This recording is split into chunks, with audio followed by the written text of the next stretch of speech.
BRS के अरकान assembly आज लागा चर्ला के किसानों की गिरफ्तारी के खिलाफ बतौर एहतजाज सियाह शर्ट्स पहनकर हाथों में हथकड़ियां डालकर असेंबली पहुंचे। आज असेंबली की कार्रवाई का दूसरा दिन था।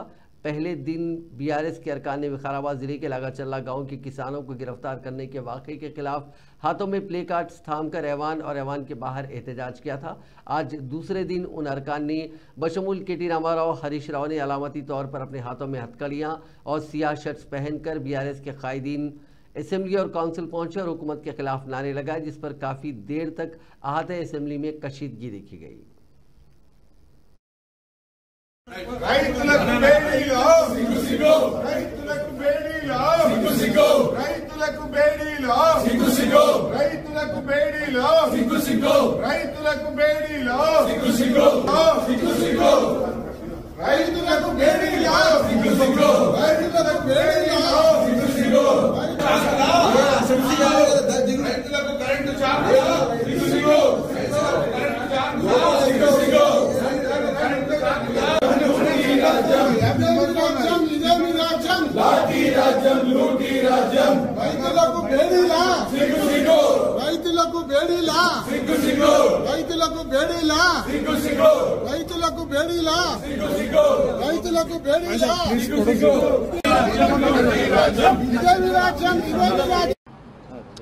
జైత శ్రీధర్ బాబు గారు ఒక్క మాట మాత్రం ఒప్పుకోవడం జరిగింది.